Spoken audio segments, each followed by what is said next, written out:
Hi, I'm Akomi, and welcome to Let's Play the Neverhood. And this is one of my all-time favorite games. I'm super excited about it. It's a point-and-click adventure. It was created by Doug TenNapel. It's actually one of the earliest things that was ever handled by DreamWorks.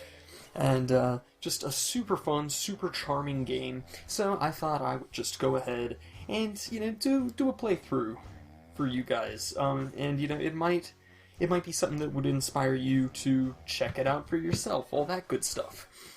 So, we're just gonna get rolling here, not waste too much time with introductions or whatever, but a couple things. You are gonna want to keep some paper handy. I'm gonna keep a pen and paper handy this entire time. Yes, it's one of those types of games. It's just, it's one of those old school point and clickers, so to solve puzzles you're gonna need paper, very definitely. But anyway, we're not gonna waste any more time here. We're just going to click claim in here and get him up. Hey, buddy. Come on, Clayman, up and at him, up and at him. Alright, so I guess the first thing we need to do here is pull this lever. Oh yeah. Such a charming soundtrack. This game has one of my all-time favorite soundtracks as well.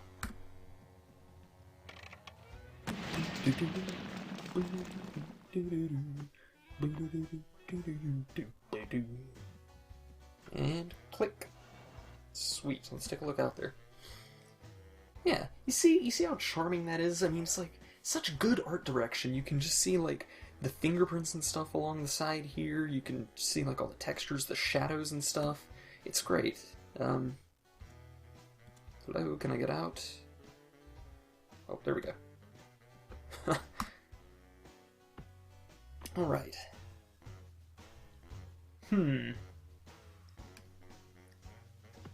So, can we get down there without falling into the... nope.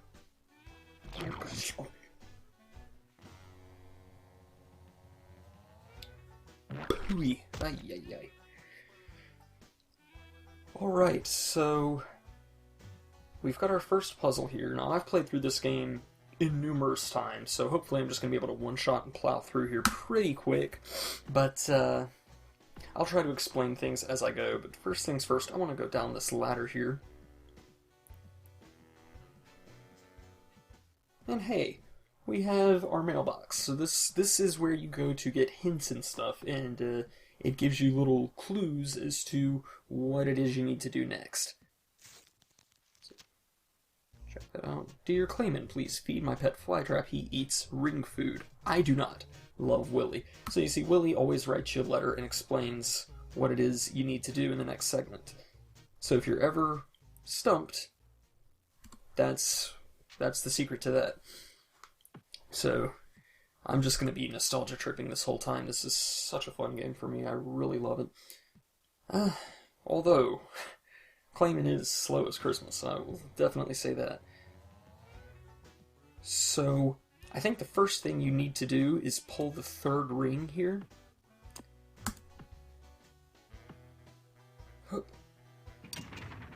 I'm pretty sure that's the thing.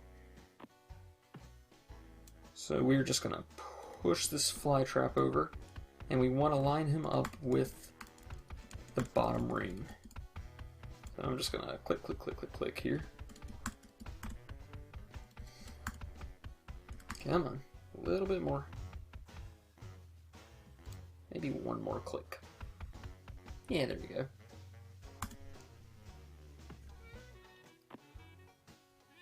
And... oh no, I did something wrong. Whoops. So maybe it's the fourth one that should be the fourth one. So let's get back over here and push this guy over to the fourth one. It has been just long enough since I've done this to where some of these puzzles may take us a bit. Yeah, there we go. Awesome. And with that, we are on our way. So just look at all this. This whole place is just super, super beautiful. There's just something really peaceful and serene about it, like, well, of course, I just talked about all the fingerprints and stuff in the clay, but that black sky, but everything's still really well lit. There's just a lot of charm to it. Like, I've seen some, black and white manga art that makes the sky black, and that's their way of showing that it's still blue. So that's a really cool thing. Okay. Now, you're only in first-person perspective in, this field mode here, just this main central hub. Most of the other places you go, you'll switch over like this. Okay, so first things first, let's... Oh, no. This is not where I'm supposed to be. Maybe let's go here? Now, there's a lot of unanswered questions to this game, and it actually has a lot of backstory, but, okay, yeah, this is the right spot. It's got a lot of backstory, but it all gets revealed as time goes on, so I'm not going to spoil anything. Now, we're going to pick this thing up here. Boink. And let's go over to this thing. Oh boy, it's a sliding puzzle. I'm really not good with sliding puzzles, so let's just see how long it actually takes me here. Okay.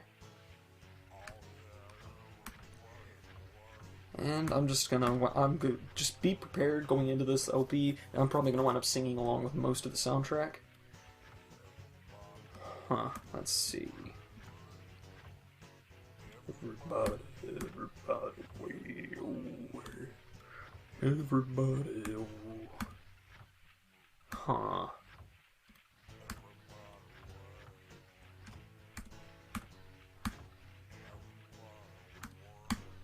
we close? I think we're close. Alright.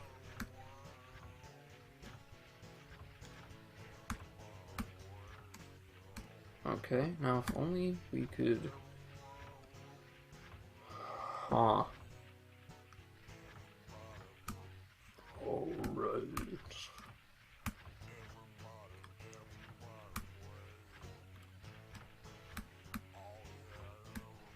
Uh-huh. Come on. Is that right? Yeah! Oh wow, I can't believe I got that done that quick. Wow. Alright. So let's just hit this next room up and see where exactly we are and what it is we're doing. Now, these little things here that I'm about to pick up is a disc, and what you typically want to do, boop, and then what you typically want to do is put your discs inside these machines, but I'm not going to do that. What I'm going to do is save all the discs till the very end of the game, and that way we'll be able to do everything that those discs involve all at once, because they reveal backstory, and so I think it's dumb to, see just part of the backstory now, but not see part of the backstory at that time, if that makes any sense. It's like you'll find page 10 of the story before you find page 5 or whatever, so you get everything out of order. So if we just save it all for the very end, we get to see the entire story in the proper order. Okay. Now, this is a very interesting place. This is the Hall of Records, and what's very annoying about this is that it's an absolutely required area to go through. To complete the game, you have to walk all the way through here. But the Hall of Records is about 40 screens, and Clayman's walk speed is not the greatest. But as you can see here, written along the wall, this is all stuff you can read. It's all dialogue that they carved into clay for this area, which is pretty crazy. But it's all this massive walls and walls of text. But it's actually really interesting. If you ever want to take the time to read it, it is super, super interesting, because it, retells, it's basically, the Old Testament of this world. If you're at all familiar with the Bible, and if you're at all familiar with the way the Old Testament reads, then you'll find this actually pretty entertaining. If you're remotely familiar with the narrative style of the Old Testament, then you'll totally dig this. You'll get a good laugh out of this. And it's not irreverent or disrespectful. It's actually a very loving homage to those ancient documents. So it's pretty cool. But it is tedious as all heck to walk through. It really is. It's like just so time consuming to have to walk through these 40 screens. But there's a disc at the end of the hall, and you absolutely have to have all the discs to be able to win the game. Oh, hey, that's cool. That actually looks like it would make a good tattoo. Okay, thank goodness there are no, like, important clues to the game or anything within these walls of text, because that would be kind of a troll move, I guess, to, like, force you to read through the text just to win the game. Thank God they don't do that. So yeah, all these drawings and stuff on the back wall, these are all, like, characters and stuff within the narrative here. That's pretty cool, but you'll still, like, interact a little bit with, like, descendants of these characters, I guess, things like that. Dude, look at the robot!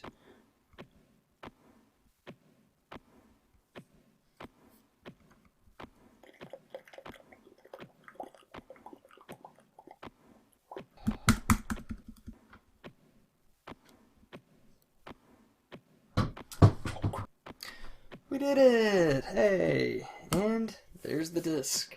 Yes, all that for a disc, but you have to have all the discs to win the game. But I promise, the game does get more fun after this. This is just that one little tedious part at the very beginning. Think of this as like this generation's tutorial. Oh, it's a little bit creepy, but it's kind of lovely. I'd sort of like to do a painting like that. Alright, well, I guess to save us some time, I'm going to do some more cutting as we make our long, winding way back here. Catch you guys in a minute.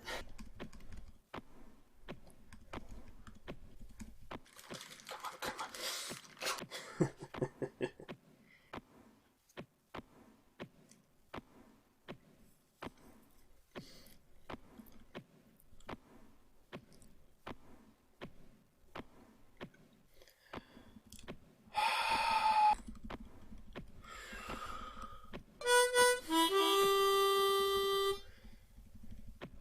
I used to be good at that.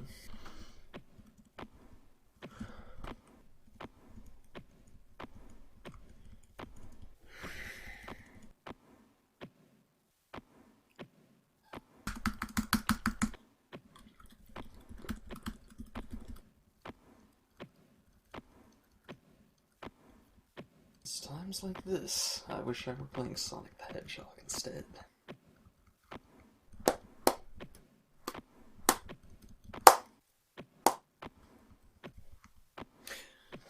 We made it! Oh, we're back! Finally. Oh, that took years. So, next thing we gotta do here. Perfect. Okay.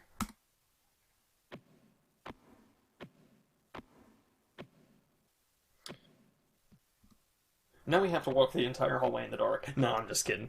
Oh gosh, that would be awful, wouldn't it? No, now we just want to go in here. Oh, rats, that's right, I forgot. You also have to go in there with the lights on.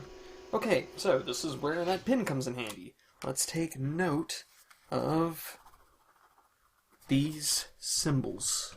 Alright.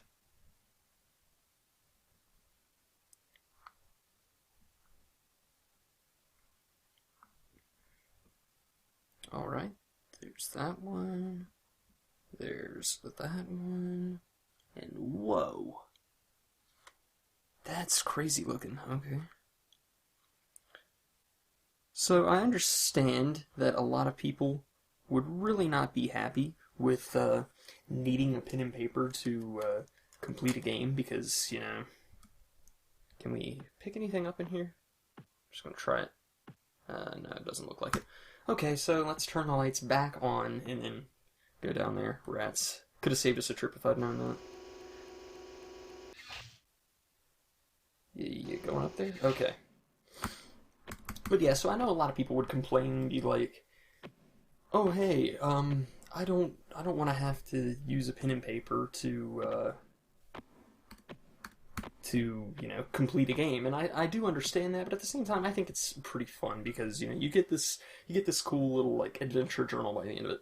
Anyway, this, we're about to head back down that hallway, but I think this is a good point to call this video. We did get off to a slow start, but I promise things will be picking up speed as we go. So, there we go. This is the Neverhood. I really hope you guys enjoy it. I know I'm going to.